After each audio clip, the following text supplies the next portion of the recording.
Good morning. So I don't usually scope on Saturday mornings, but I just had to share something this morning because, when something like a tragedy happens, I just feel like I can't be silent. Even though it feels like there are no words that can adequately express, I can't be silent. And so I wanted to just really quickly read to you what I wrote on my Facebook page this morning, and I hope that it will encourage some of you who maybe are feeling like you're not sure how to feel either. I just wanted to encourage you with this. So, and maybe try to just a little bit verbalize where my heart is. So I wrote, Jesse was at a softball tournament last night, so the kids sat with me, and we watched the live stream online from one of the news channels of what was happening in Paris.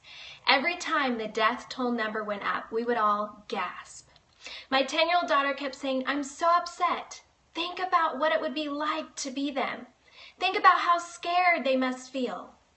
We talked a lot about how they must feel, about how I felt when there were so many unknowns on 9/11, and how the children there in Paris must feel. My kids kept pointing out the kids in the footage, how scary it must be to be them, how scared their parents must feel to be there and have their kids there with them.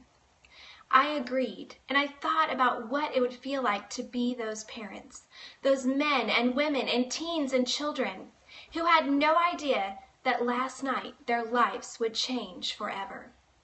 I wanted to post something last night. I wanted to scope something. I wanted to say something, but there were no words I could come up with. So I did the best thing that I knew to do. I shut my computer down, and instead of scheduling Facebook and blogging like I was planning to do, I shut my computer down, we turned off the live stream, and I snuggled with my kids.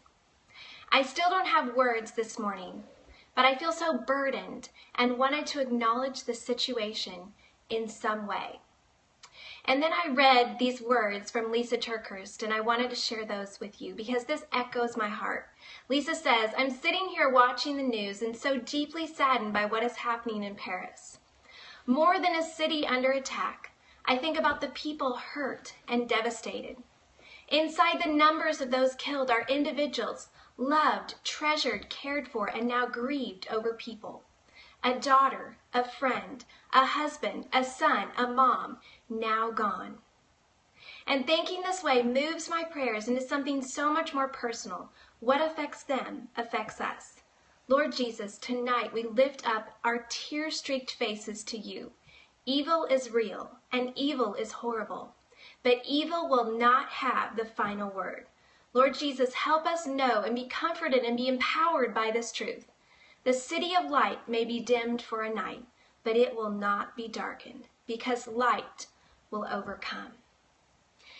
And I also wanted to mention, some of you, I posted this on Facebook, and some of people were a little concerned that I would have my children watch the footage. And I just wanted to address that a little bit because a lot of parents are struggling with, how do we talk to our kids about this? And I just said, I kept asking them if it was making them feel scared.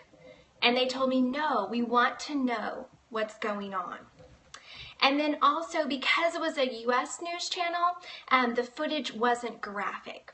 As parents, I think it's very important that we have discussions with our kids about current events, but only at the level that our kids are ready for. We don't want to raise our kids in a bubble, but we also try to be careful not to expose them to things that are going to cause them to be fearful.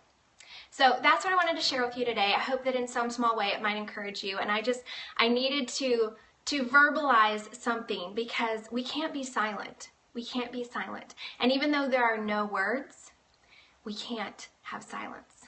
So I hope you have a wonderful day, and I will talk to you later.